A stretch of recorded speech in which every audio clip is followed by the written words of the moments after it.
For those who don't know, my daughter wanted to be a pilot.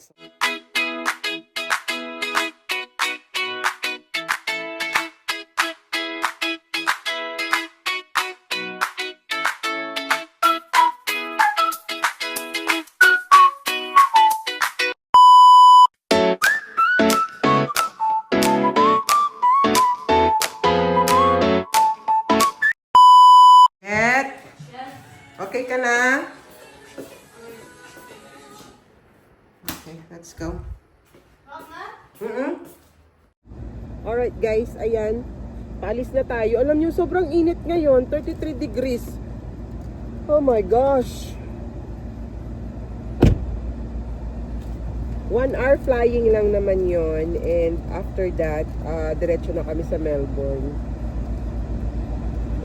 Siguro pwedeng dumaan tayo ng car wash. I-car wash natin yung sasakyan. Grabe, ang init talaga. Alam nyo ba na itong change weather dito, ay nako, mostly ng mga tao dito nagkakasakit. Like, yun nga. Ngayon parang sinisipon ako, pero 3 araw na to. Namugan ako kasi nung nakaraang araw. Tapos mainit, tapos malamig. Negative naman ako sa sa COVID, sa flu at saka yung sa RSV.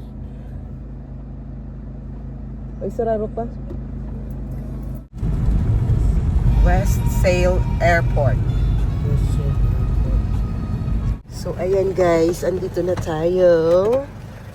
Ang flight training school pala ito. So kung nagte-training ka ng flying, pwede kang mag-training dito. Ito, kanya din to. Wow. With the rest, iba-iba may-ari. Mga may hiyaman na dito nagpa-park. Oh, ha? Mga retired, mga dating Air Force, dating sa airline, bumili sila sa sarili ng aircraft. Wow, sana all. CR, kailangan yung CR. Talaga sila. At their schedule. Hindi yung kailangan Monday, kailangan. Kasi plastic. Hindi naman tayo manong gabi na Oh, yan. Buti na lang.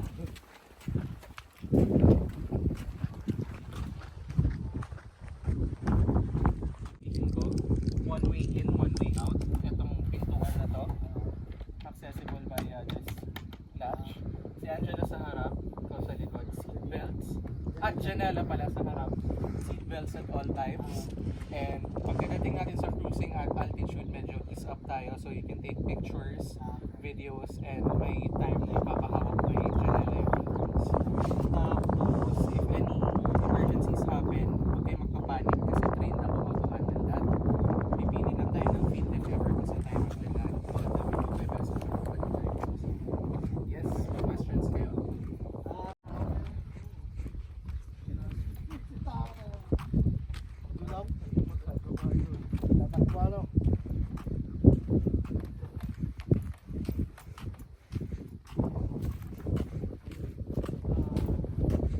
Tawag nila dito ang pabalance. Kaya pag mag-isa lang ako, sobrang bigat sa harap.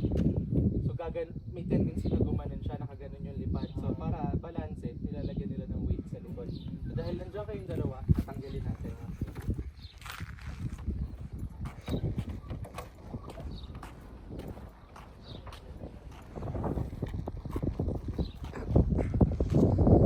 Sobrang init, sasara natin ang tingnan.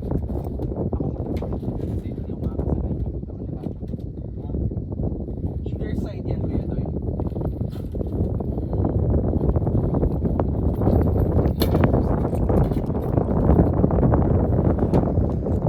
Okay, dun ako sa kabila.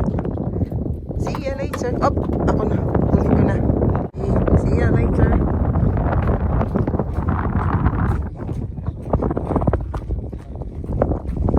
Sila lang yung magpa-flying.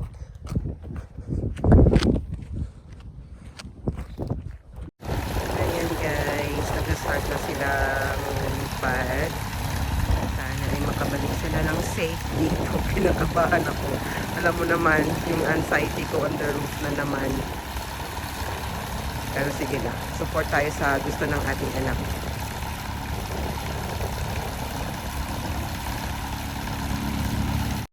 So, ayun na siya guys. Sa runway na siya. Maghihintay lang ako dito sa sasakyan. Mga 1 hour flying lang naman yan. Alright, see ya! Come back safe.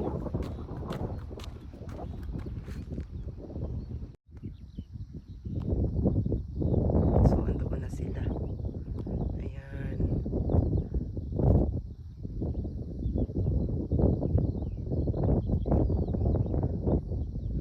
So, ayan guys. Naghihintay lang ako dito sa sasakyan. 1 hour lang naman na flying yun. Magtingin-tingin muna ako kung saan kami. Ano ba to? Tubig na dyan. It's a water. So magtingin-tingin muna ako kung saan kami magdi-dinner mamaya pagdating namin sa Melbourne kasi for sure ay gagabihin kami. Kasi magti-train nga lang kami papuntang Melbourne. Free ngayon, so hindi ko kailangan ng Mikey. Napag-isip-isip ko, hindi ko naman kailangan ng Mikey, pero naghanap ako kanina ng Mikey. So yung Mikey guys is ginagamit yon. So nilalagyan mo ng money yon, and then yun yung ginagamit mo as pamasahe. So itap mo lang yun. So kailangan merong nakapondong amount doon. Sila siguro yun. So usually,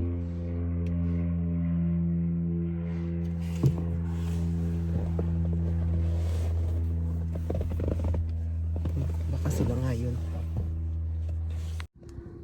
I think sila yan. Pabalik na siguro sila.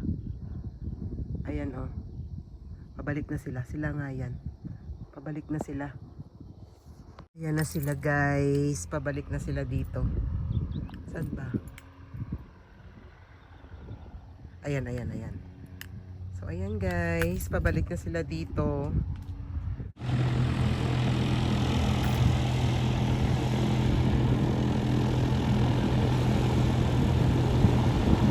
I'm sure may magagandang kwento na naman tong aking anak at na-inspired na to magiging pilot. For sure yan. Hindi na yan mapipigilan. How is it? Good? Good? Good? So how is it? Wow, very nice. Did you enjoy it, baby? Sino sa aman? Hindi ko i-post niya. Baby. Nag-check yung pag-video. Check ulit pa. Ayan guys, natapos na rin ang kanilang 1 hour flying. Ang bilis nga lang eh, di ba? Pero training kita sa biyot eh. Ha? Pero training kita siya. Kaya tugla siya sa mga ng lantupin na to. Wow! May free. Sana lang niligaan mo na ako. Apol ka. Oh, wow! Basi ma-addict si baby girl kag mambal pa ma-flying naman ko pa. So ayan guys, hanggang dito na lang yung aking vlog for today. So ayan, pupunta na kami ng Melbourne. So that is for my another vlog. Hanggang dito na lang. Thank you for watching. Bye!